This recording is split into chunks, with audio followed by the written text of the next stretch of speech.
Jamb 2011 economics past question number 11 says, in the process of production, total output is at maximum when option A says MP is equal to 0, option B says when MP is greater than 0, option C says when AP is equal to 0, and option D says when AP is greater than 0.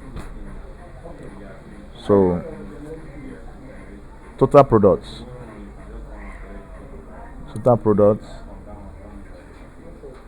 rises sharply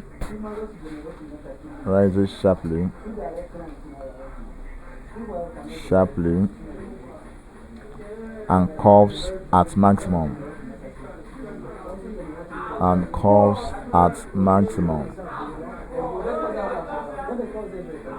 when MP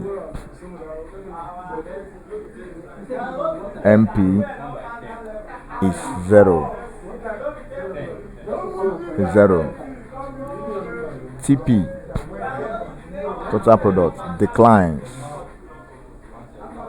after MP is equal to 0,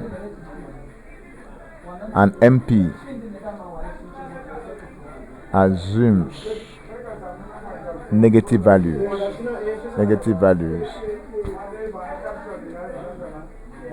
Okay, so therefore option A, which says at the point when MP is equals to 0, is when total output is at maximum.